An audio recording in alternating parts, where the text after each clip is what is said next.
Olá, pessoal. Olá, Domingos, Nilo, Camila, Michele, César.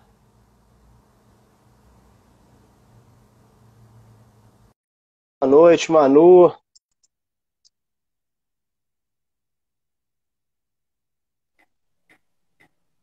E aí, tranquilo? Oi, Nilo. E aí? Firme? Tudo Tranquilo. bem? Bem você?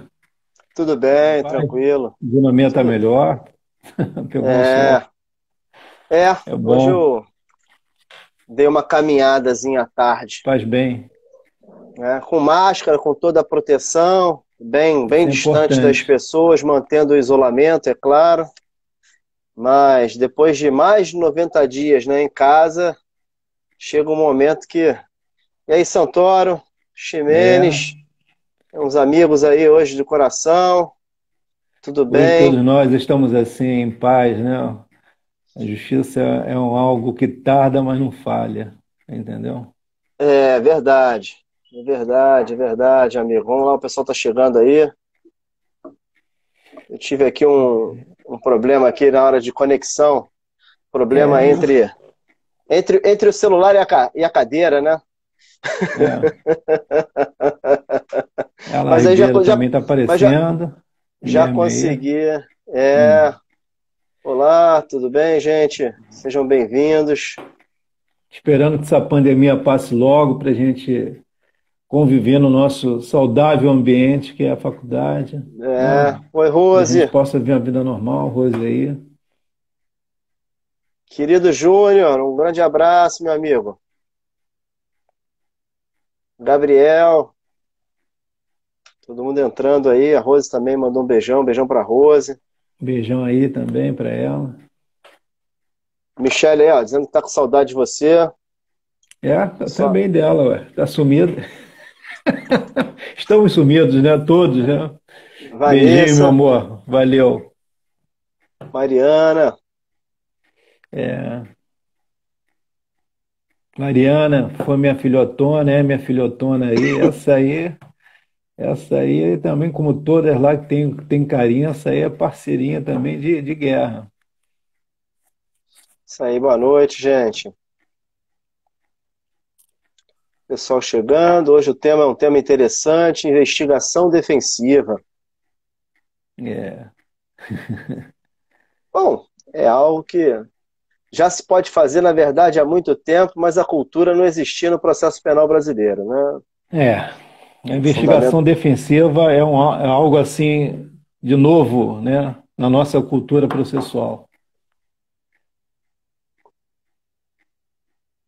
E aí eu Né? digo, vamos esperar a turma chegar para a gente trocar essa fala, que eu acho que é fundamental nós criarmos essa cultura na nossa, consolidarmos essa cultura no nosso dia a dia. Vem da paridade de armas, né? Sistema É, acusatório, né? Entender que é um hoje eu vou processo aproveitar da sua experiência. de parte, né? É,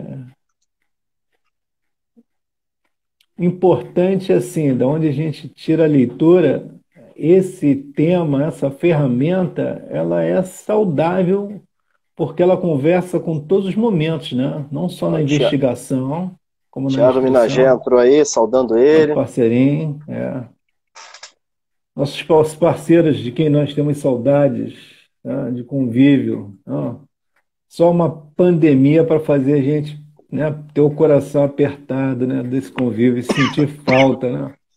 Verdade, Das verdade. minhas filhotas, dos meus filhotes, dos meus parceiros. Mas não há mal que perdure. Não, o Verdade. mal vai embora, vai pegar sua vassoura e vai voar. Seja bruxo ou Então, seja bruxa. vamos lá, meu amigo. Tem 5 minutos aí já Vambora! de início, que é para o pessoal chegar, conforme a gente for evoluindo no tema. Hoje o nosso tema dos debates é investigação defensiva no processo penal. Ah, é algo que parece novo, mas não é, né? Na verdade, se extrai a investigação defensiva da própria opção constitucional pelo sistema acusatório, de onde se identifica a paridade de armas. E é evidente que se a acusação, né, pode fazer investigações no sentido de levantar indícios de materialidade e autoria de um crime, né, a defesa também, normalmente na fase preliminar do processo penal, do inquérito policial, também pode fazer levantamento, né, de informações que sirvam de contra-indício, né, aos indícios levantados pela acusação. Isso se extrai do próprio princípio da igualdade das partes, previsto na Constituição, né, que você extrai, na verdade, a combinação do contraditório, da ampla defesa, né, de todos aqueles direitos fundamentais que são assegurados ao cidadão, né, frente, evidentemente, ao exercício do ius persequendi do Estado. E daí existe uma cultura brasileira pautada, né, em raiz inquisitorial, em se crer que, na verdade, só a polícia judiciária e, posteriormente, ainda que com muitas ressalvas, né, o órgão de acusação teria o poder para levantar informações. Através de atos de investigação, a maior parte prevista no Código de Processo Penal e em leis extravagantes. Agora, há muito já se sustenta, né, na doutrina processual penal brasileira, especialmente aquela que se perfila, né, a buscar incessantemente, né, uma aproximação do nosso Código de Processo Penal e do processo penal, né, como metodologia, né, ao sistema acusatório, né, onde realmente se estabelece na Constituição uma igualdade de oportunidade às partes do processo penal, que a defesa técnica ela pode sim encetar atos de investigação. Bom, em que pese nós criticarmos muito a política dos Estados Unidos da América, a política norte-americana, em termos de opção de sistema acusatório e de modelo de processo penal adversarial, a cultura da investigação por parte da defesa, por parte dos advogados, é amplamente difundida. Ela advém da própria sexta emenda à Constituição e do direito a um advogado, né? Right to counsel, que se fala, e se ao se estabelecer o direito a um advogado do cidadão em face da persecução penal realizada pelo Estado, é claro que se tem que garantir a esse advogado, né, as mesmas oportunidades, os mesmos mecanismos que se garante à outra parte, na verdade a Procuradoria, o General Attorney nos Estados Unidos, e aqui o principal legitimado a propor a ação penal, que é o Ministério Público, deve se garantir ao advogado, à defesa, as mesmas oportunidades. E essa garantia não é, evidentemente, aquela expressada no artigo 14 do Código de Processo Penal, que numa leitura inquisitorial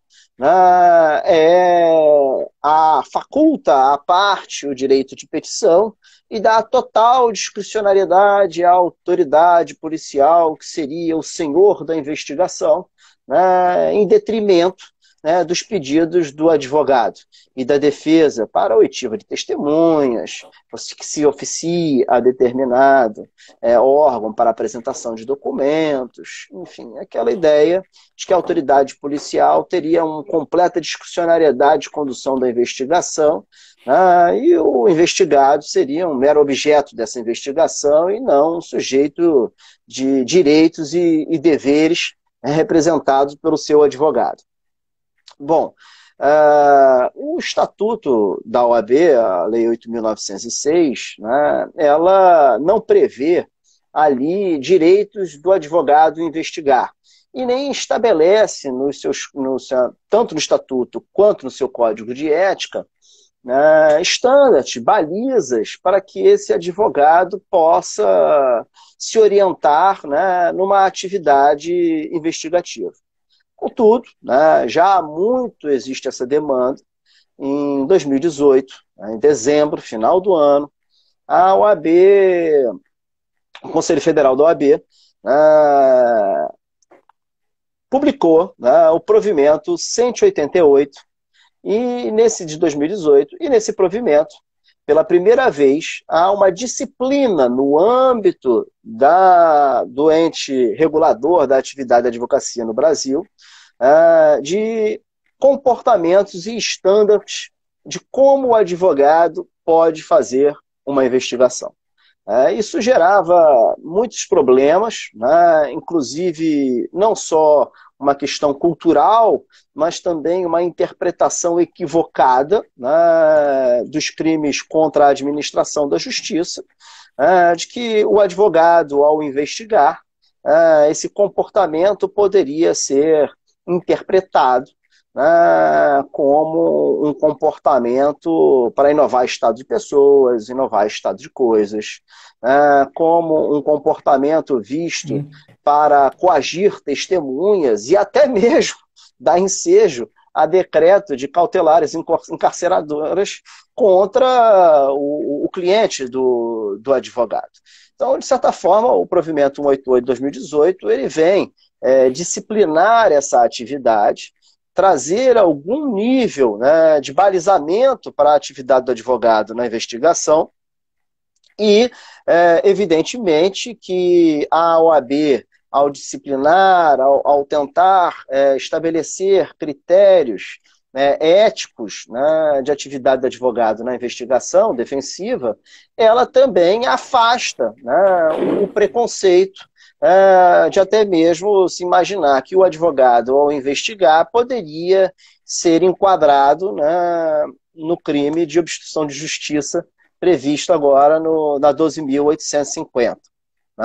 Então, ela vai esclarecer, através por meio, na verdade, do seu artigo 1º, o direito do advogado investigar, como ele vai fazer a investigação. Só que, na verdade, esse provimento ainda é muito tímido, né, em trazer a essas balizas, em orientar o advogado nesse tipo de investigação. Se a gente for, por exemplo, comparar com os critérios, né, de investigação da American Bar Association, uma espécie de conselho federal, poderia se equivaler ao Conselho Federal, né, para a atuação, na verdade, do advogado no âmbito da Justiça Federal nos Estados Unidos, nós vamos ver que lá as normativas sobre a atividade do advogado, né, inclusive em termos de compliance, de conflito de interesses, né, de como ele deve inquirir testemunhas, elas estão muito mais avançadas. Mas isso não impede, né, que a gente exerça, evidentemente, a advocacia defensiva, e porque aqui ela tem uma previsão, ela emana da própria Constituição, tem previsão também, emana também dos pactos internacionais que versam sobre direitos humanos, né, que tratam, na verdade, né, dos direitos dos acusados em geral, em processos criminais. Então, feita essa introdução, né, esse é o nosso grande tema de debate de hoje, um tema muito interessante, porque é um campo também novo de atuação para o advogado. Basta a gente lembrar que nos Estados Unidos existem escritórios de advocacia especializados em investigação. E aí o nível de especialização é grande, porque às vezes são investigações de homicídio, né, investigações de crimes que podem resultar na pena capital, escritórios de investigação de crimes financeiros, de crimes econômicos. Então há também aí, por um outro lado, né, já que a gente ultrapassa, né, a marca de 1 milhão de advogados no Brasil, um campo grande de atuação, uma oportunidade também de trabalho.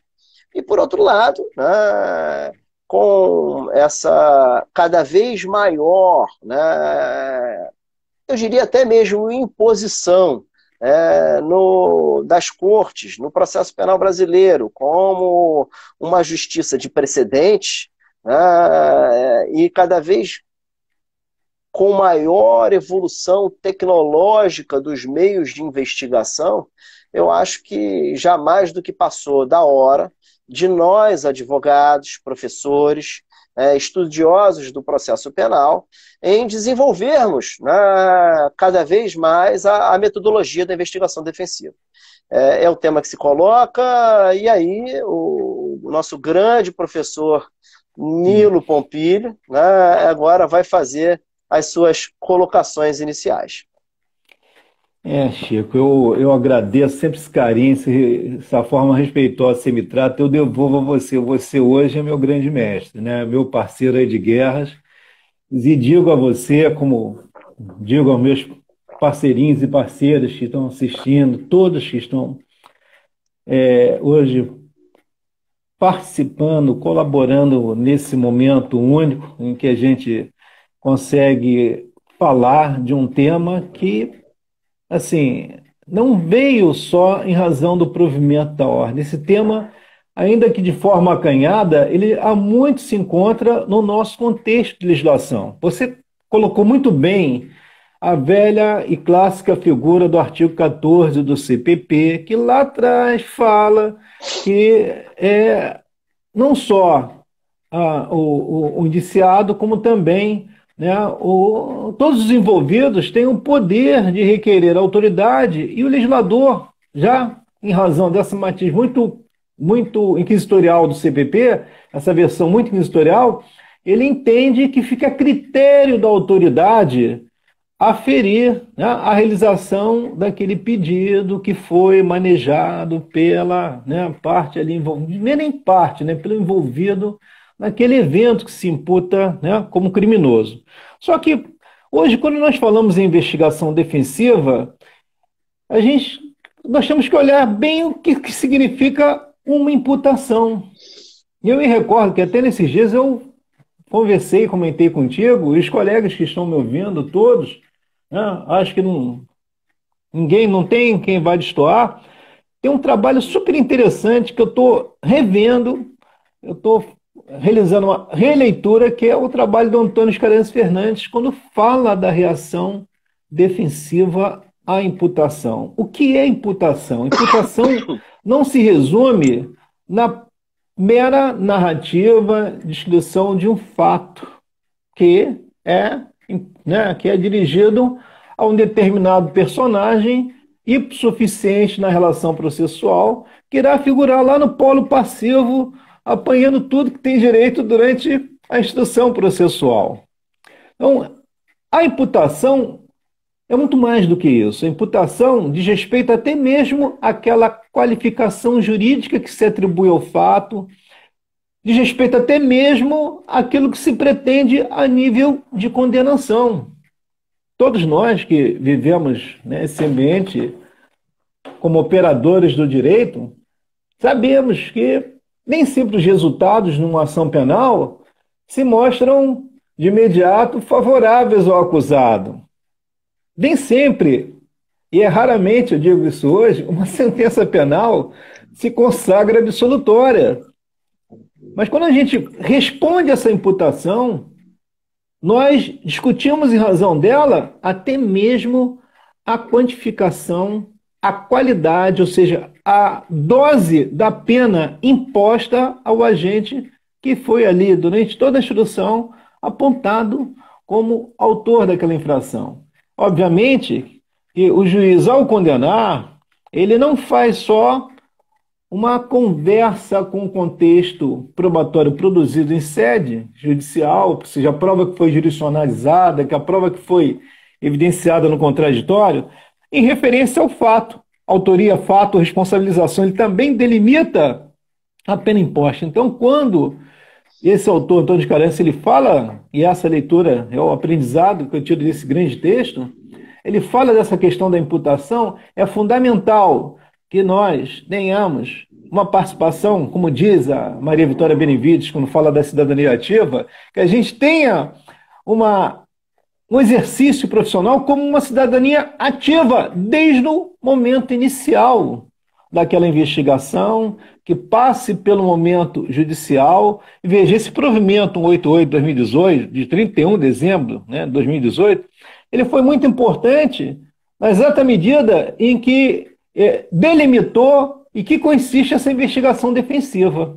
Essa investigação defensiva, ela não tem só o objetivo de interferir na fase de inquérito. Nem sempre a gente chega na fase de inquérito para prestar aquela assistência que é oportuna e que é devida. Nós também chegamos na fase judicial, chegamos pós-fase judicial, fase judicial já faz execução, cumprimento de pena. Então, a investigação defensiva, ela também não destoa da própria lei processual. A gente sabe muito bem que é possível uma revisão criminal com surgimento de novas provas. A gente sabe também que é possível o manejo de um habeas corpus, vai ser o assunto da próxima semana, né? Salve o habeas corpus, né? Remédio heróico, saudável, chancela constitucional, e que está, eu acredito agora, em razão de posicionamentos que nós temos observado nos tribunais superiores, né? Voltando a ter o seu lugar de destaque. Né? Então, veja, a investigação defensiva, ela já vinha de forma acanhada, eu quero rever essa leitura, na fase lá de inquérito no artigo 14. Na fase judicial, mal bem, a gente exerce essa investigação defensiva, indicando testemunhas, quando aporta resposta à acusação, quando no curso da instrução criminal surgem testemunhas referidas, só que o provimento, ele nos deu maior legitimidade, maior confiabilidade e maior efetividade no aporte e na colheita desse material.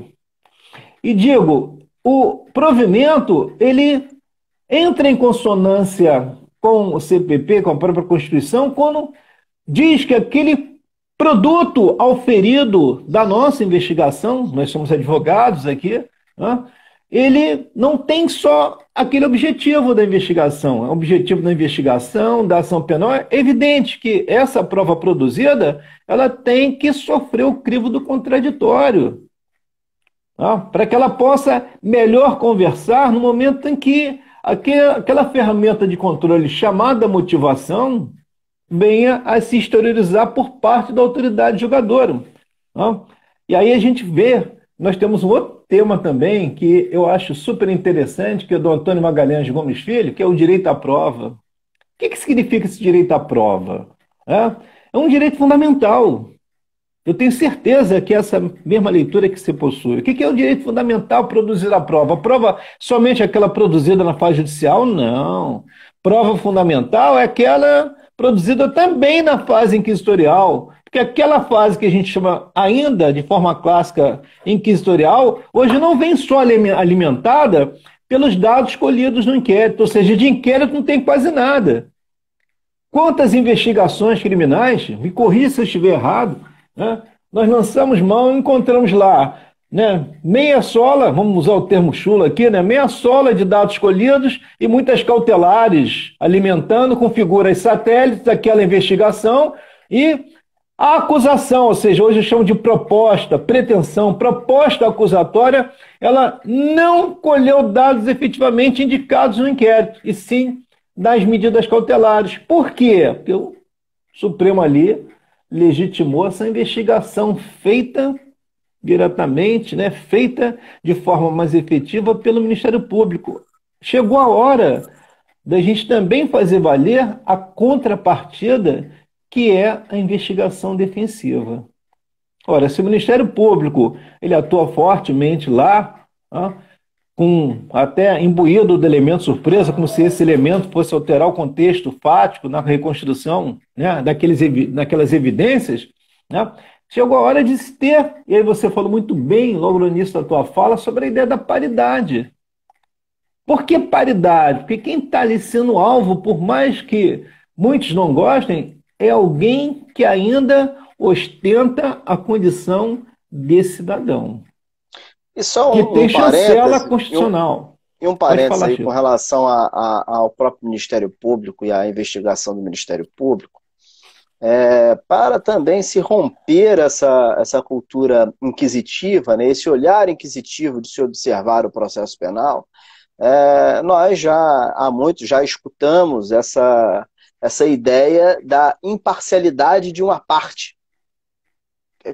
Assim, o Ministério Público age de forma imparcial porque ele, na verdade, tem a função de fiscal da lei. Quer dizer, não tem parte imparcial.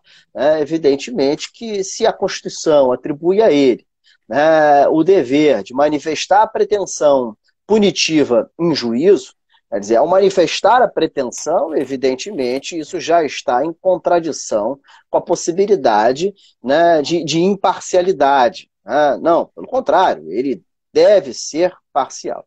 E aí, claro, né, então o contraponto seria feito, né, pela polícia judiciária, né, dentro dessa estrutura do inquérito brasileiro, da investigação preliminar brasileira. Bom, mas nós sabemos que existem pressões, por exemplo, de produtividade. E até, né, sob a perspectiva psicológica, né, alguém que já se propõe a achar alguma coisa tende, evidentemente, a validar a sua premissa. Tende a validar a sua premissa. Então, eu instauro uma investigação, né, para encontrar o autor, né, de um homicídio. Há, naturalmente, uma tentativa, né, de validação dessa premissa, que é a existência do homicídio e a existência de uma autoria. E isso nós sabemos que pode, vamos dizer assim, impulsionada com uma pressão de apresentação de resultados, especialmente em casos que têm maior notoriedade, pode levar, evidentemente, ao descarte, né, de outras linhas de investigação que favoreceriam o suspeito, que poderiam favorecer o suspeito, mas que em razão da complexidade, em razão da ausência de tempo, né, em razão da ausência de recursos, né, porque para você investigar você tem que ter recursos, né, quanto mais complexo o ato, mais recursos você vai ter que ter.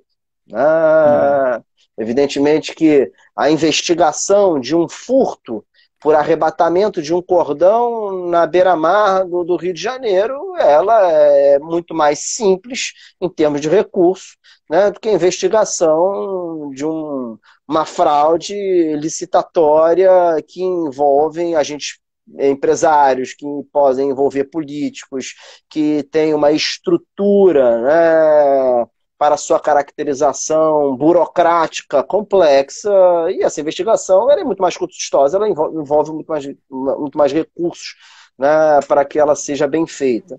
Então, assim, a investigação defensiva, pegando a sua fala, ela vai também servir de uma forma de equilíbrio, né, de uma oportunidade. Agora, o problema, quando a gente fala de recursos, é ver quem é a clientela do direito penal. É ver o aparelhamento, por exemplo, dos órgãos que exercem defesa criminal gratuita, as defensorias públicas, e qual é o seu nível, né, de paridade econômica, por exemplo, com o Ministério Público.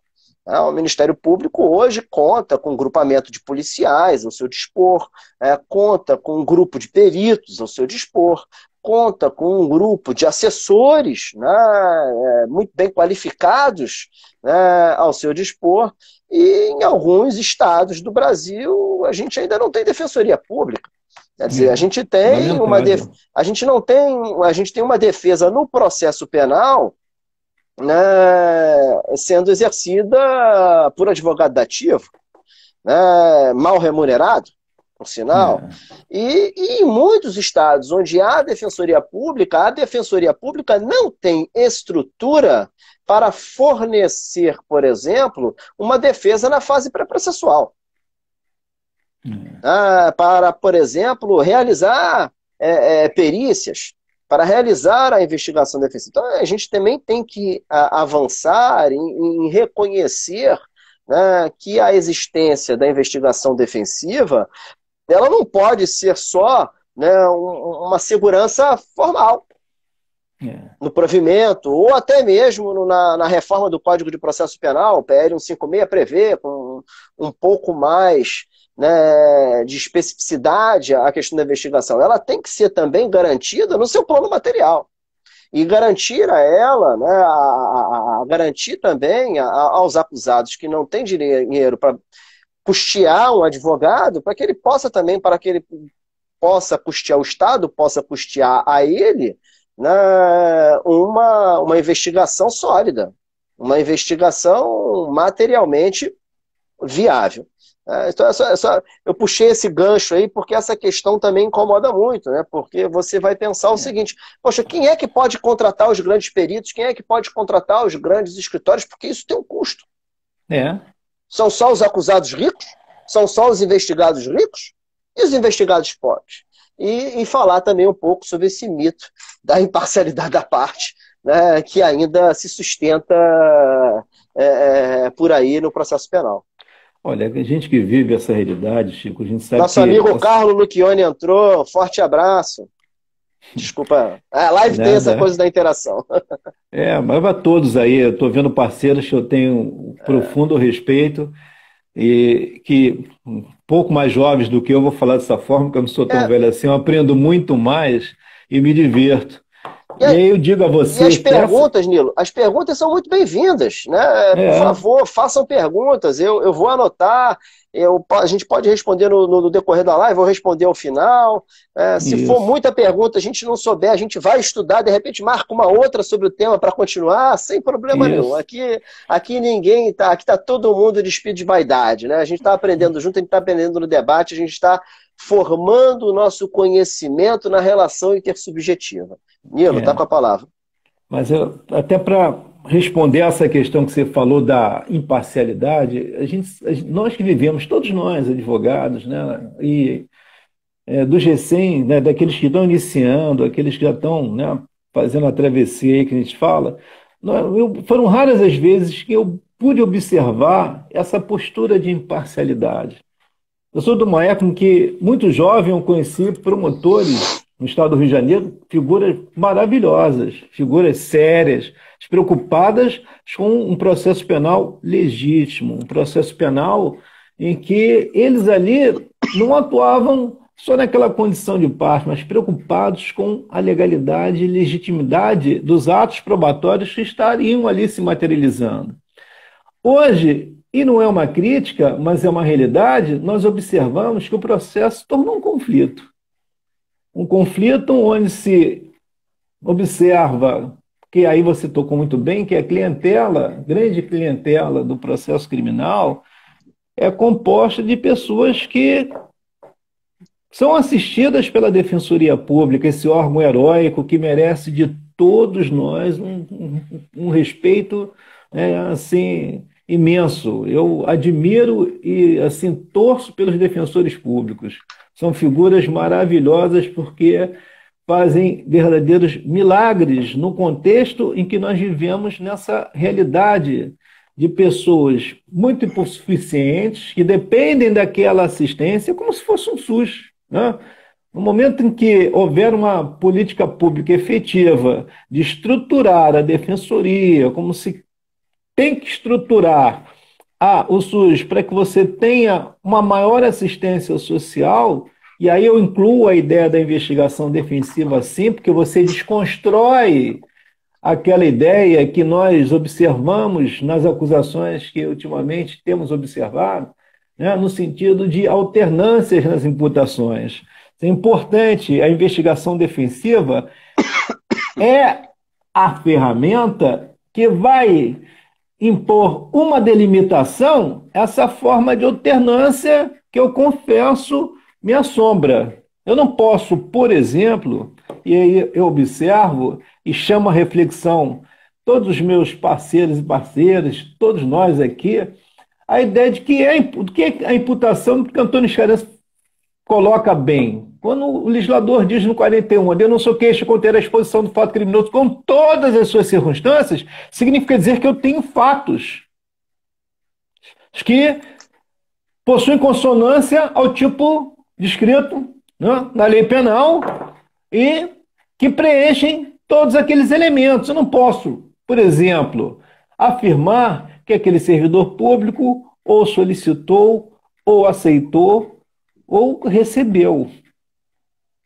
Por quê? Porque eu tenho que observar, nesse contexto probatório anterior àquela acusação, que forma o núcleo se concretizou. E aí que nós entramos, qual a importância de nós desconstruirmos essas acusações que se fazem despidas do bom senso? Que você imputar um fato a alguém é algo gravíssimo. Tá? Para que você possa imputar, você tem que construir certezas, até porque a lei processual impõe essa certeza. Quando o legislador diz que a denúncia ou queixa conterá exposição com todos, eu sempre falo isso há muitos anos. Né? Quando ele fala todas, ele está dizendo assim: olha, saia da sua subjetividade e me indique todos os elementos que compõem a acusação. Quais seriam esses elementos? Os de natureza objetiva e subjetiva indicados no tipo penal. Só que nós chegamos num momento em que a base daquela acusação foi construída de forma solitária e não recebeu o devido trato que nós, na academia, costumamos. Quando a gente apanha um trato, assim, já falei isso numa outra narrativa, quando a gente apanha um dado, esse dado tem que ser tratado. Como é que a gente trata juridicamente esse dado?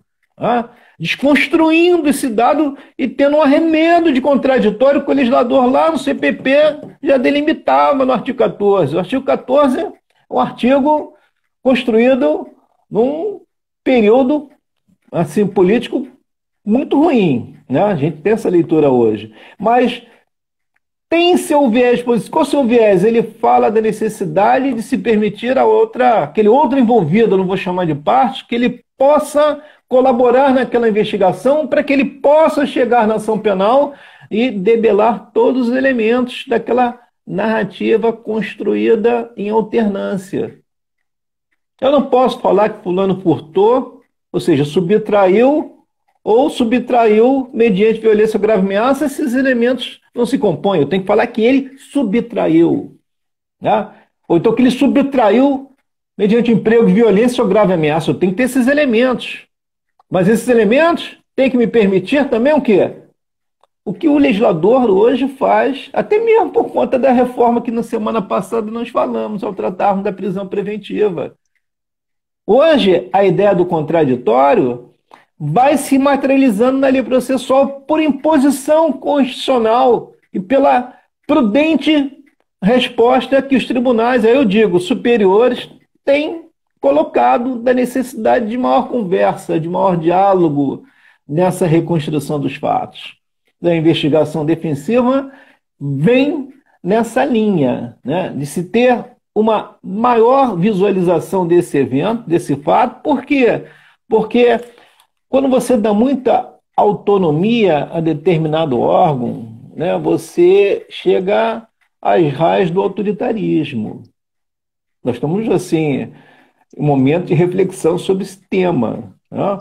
De autoritarismo, de imposição, né, de vai acabar, está acabando, e dessa forma. Não é assim que se conversa no processo criminal. Porque ali existe um direito fundamental que é a liberdade. Né? Desculpa, Chico. Não, pode concluir, que eu tenho uma pergunta aqui da Mariana, e eu acho que tem um gancho aqui que a gente podia partir para um ponto de discussão. A Mariana Machado, eu ia falar sobre isso, um ponto aqui, Mariana, mas eu vou, na verdade, pegar a tua pergunta de gancho para levantar esse ponto que eu já ia falar. Mariana Machado, por exemplo. Mestres, a investigação defensiva não seria mais efetiva na fase judicial, tendo em vista que os elementos de informação do inquérito não podem fundamentar exclusivamente a sentença condenatória? Bom, Mariana, você está correta na sua visão de que a maior parte das informações coligidas na fase de investigação, por não haver o contraditório no seu aspecto reativo, né, na constituição daquele dado, eles não poderiam dar supedâneo, não poderiam dar fundamento a uma sentença condenatória.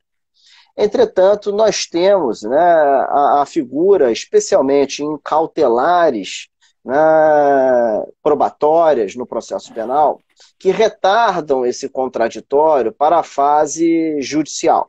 Por exemplo, na hipótese da interceptação telefônica, na hipótese da interceptação telemática, na hipótese da interceptação, né, ou da busca e apreensão de dados digitais, de computação, por exemplo, na hipótese da busca e apreensão de documentos, né, na hipótese da quebra de sigilo bancário e fiscal.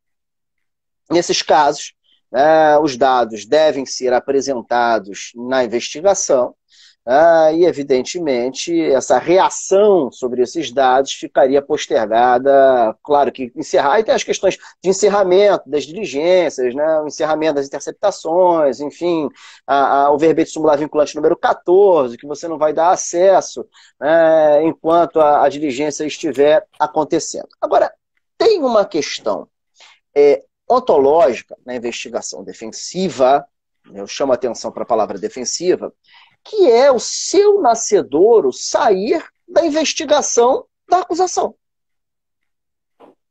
Porque, veja, pela presunção de inocência, eu não tenho o dever de provar a minha inocência. É a acusação que tem que provar que existe algum dado que me incrimine numa prática criminosa, que existe uma prática criminosa. Portanto, quando eu realizar uma investigação com o intuito de me desvencilhar de um inquérito, de evitar o oferecimento de uma denúncia, eu tenho que fazê-lo com base no dado da acusação, no dado coletado pelo investigador. E aí a gente tem um problema de metodologia hoje. Os juízes hoje eles deferem às cautelares, os dados são ou apreendidos ou diretamente pelo acusador, ou são apreendidos pela polícia judiciária, e não são imediatamente apresentados na investigação. Não são consolidados na investigação. Eles são entregues in natura para o órgão de acusação. O órgão de acusação, então, faz um trabalho de análise desses dados e faz uma seleção. E coloca na investigação, ou ao menos disponibiliza para o juízo para dar ensejo a novas cautelares, ou para dar supedâneo, probatório, remo probatório mínimo para oferecimento da denúncia, ou apresenta para os investigados aquilo que ele julgou interessante.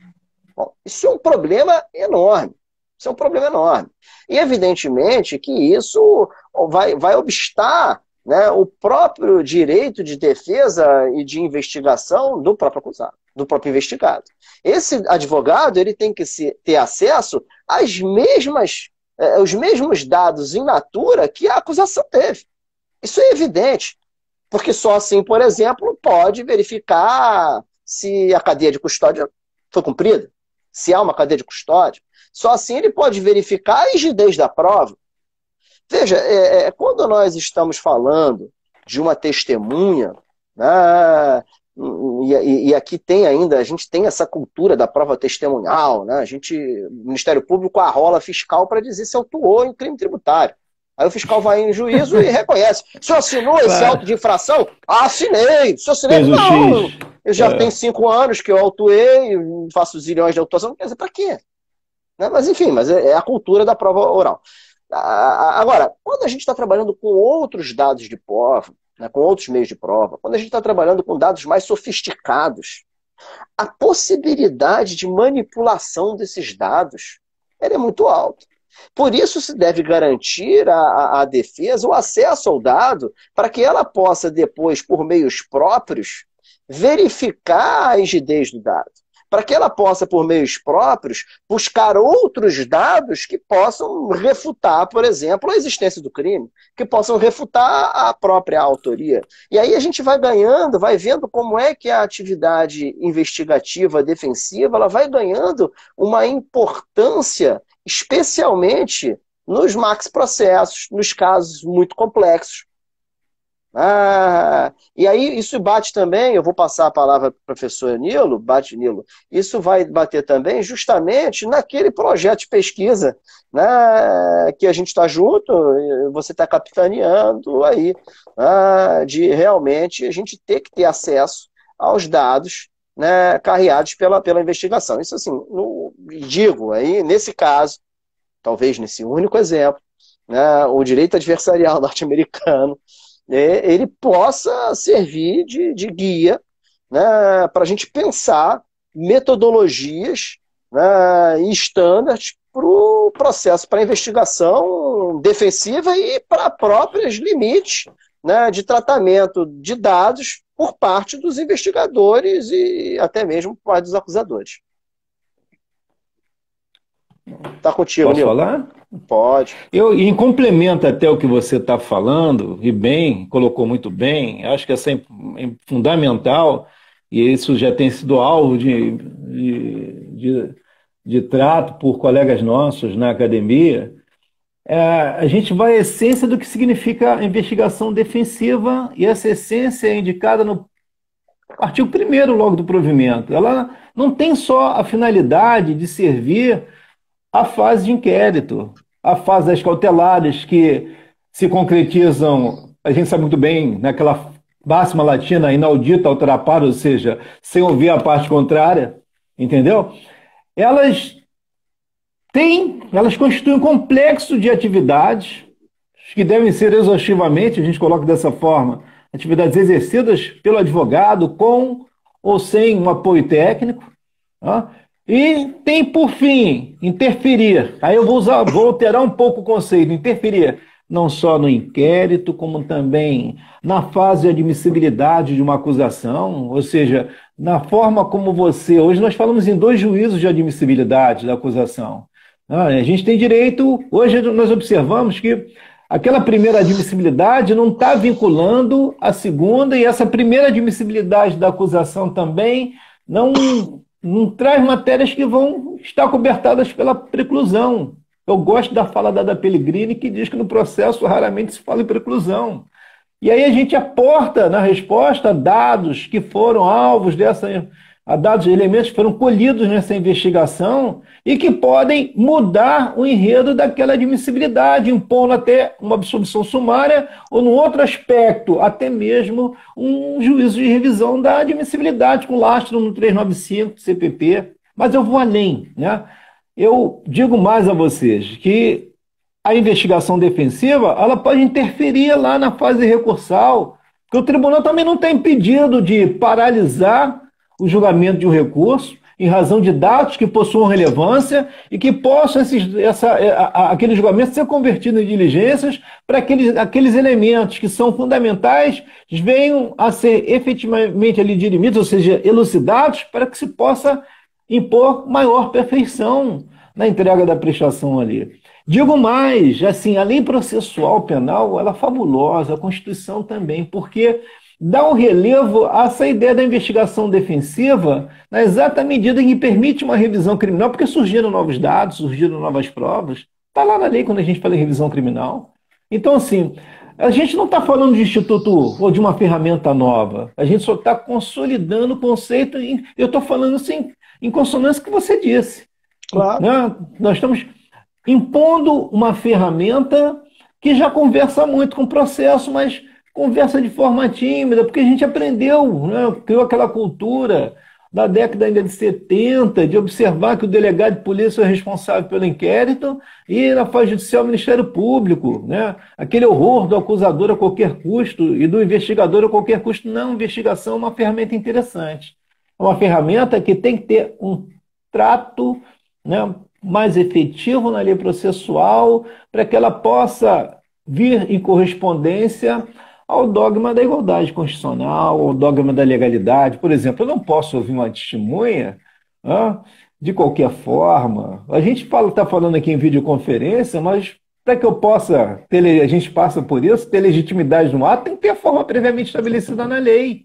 Porque aí entra um princípio norteador, né, que fala de uma forma procedimental e que na fala do Supremo, na fala do ministro Celso Mello e outros ministros mais antigos, a forma procedimental, processual adotada é uma garantia, um direito fundamental do acusado. Eu não posso violar essa forma. Eu não posso adotar procedimento que venha a ferir esse direito fundamental. Até para que eu possa ter legitimidade, se a condenação for opção adotada pelo julgador e mantida, para que a gente possa passar a fase de execução. Tá? Essa, assim, a investigação defensiva, ela tem esse viés, assim, essa resolução, ela trouxe conceitos que conversam com todo um contexto do nosso processo penal, do momento inicial da investigação ao pós-condenação, fazer execução. Porque ali nós temos, eu não tenho, a gente sabe disso, isso já foi falado fartamente, nós não temos mecanismos de revisão em prol da sociedade, pró society, como a gente fala bonitinho em latim, não. Nós temos esses mecanismos pró-cidadão. Está aí o habeas corpus, chancelado constitucionalmente, e a revisão criminal. Né? Acho que eu tomei fominha hoje, estou falando demais, eu tenho que deixar o Chico falar. Não, meu falando... amigo, uma outra coisa que me chama a atenção, assim, especialmente para os nossos alunos e os advogados mais jovens, é que, como na verdade o provimento ele vai falar lá, compreende-se por investigação defensiva ou complexo de atividades de natureza investigatória desenvolvido pelo advogado com ou sem assistência de consultor técnico ou outros profissionais legalmente habilitados em qualquer fase da persecução penal, procedimento ou grau de jurisdição, visando a obtenção de elementos de prova destinados à constituição de acervo probatório ilícito para a tutela de direitos do seu constituinte. Quer dizer, a gente tem, na verdade, ali uma orientação genérica. Exatamente, isso aí. Então, assim, Código de Processo, ele determina como você vai colher o depoimento de uma testemunha. Como o advogado colheria o depoimento da testemunha em seu escritório? Como ele filmaria isso? Sozinho? Com mais outra pessoa? A gente ainda carece de uma efetividade nisso. Como o advogado vai ter acesso, por exemplo, a determinado documento? Hoje, se eu entrar na repartição pública e falar, sou advogado, estou procedendo a uma investigação defensiva em razão de um fato tal, quero acesso aos documentos tais. Dependendo de onde você entrar, você vai se aborrecer. Vão dar acesso? Quer dizer, como é que está essa cultura? Como eu vou proceder dessa forma? Essa cultura não é nossa ainda. Não, tem que ser. Ela é nossa. Está na Constituição. Ela é nossa. Na verdade, a gente é que insiste em não reconhecer. Então, assim, a gente tem que pensar em... hoje foi publicado um artigo, o professor Geraldo Prado, que é nosso colega, no Conjur, de um perito sobre cadeia de custódia. E eu digo que com essa investigação, com o advogado incitando a investigação, a importância de uma figura que, quando a gente falava paralegal, a gente lembra do solicitador, do rábula, aquele que tinha alguma formação jurídica, mas não tinha colado grau e não tinha autorização da OAB, ou uma autorização para o exercício pleno da advocacia. Na verdade, o paralegal é todo mundo que apoia a atividade do advogado. E aí você tem o paralegal no âmbito, por exemplo, da gestão de escritório de advocacia, controladoria. Mas você vai ter o paralegal também que vai apoiar o advogado, na investigação. Investigador particular. E a gente já tem uma lei federal que disciplina a questão da investigação particular. A gente vai ter uma quantidade de peritos expertos que podem nos ajudar com a análise de vários tipos de dados.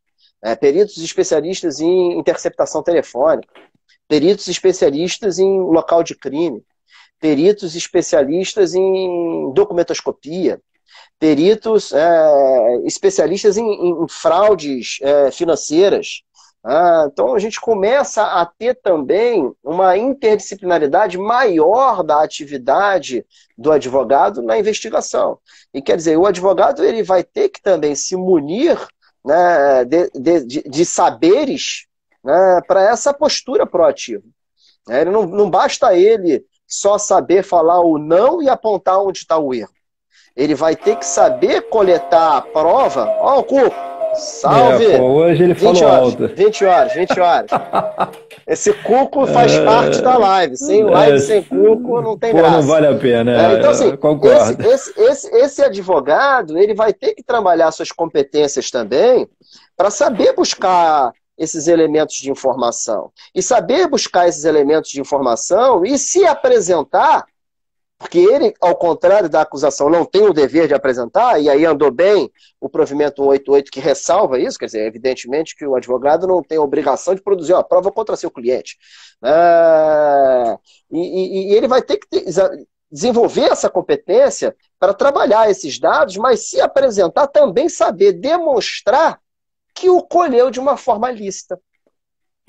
Saber demonstrar que tem uma preservação de cadeia de custódia, por exemplo, em determinada prova pericial, em determinado dado digital. O advogado ele vai ter que ir além, ele vai ter que mudar suas competências. Eu chamo a atenção disso. Isso é muito importante. Para a gente também não ficar só numa discussão eminentemente teórica, né? E aí, quando o advogado for a campo, eu vou investigar. Mas como eu vou investigar? Como eu vou fazer valer esses direitos?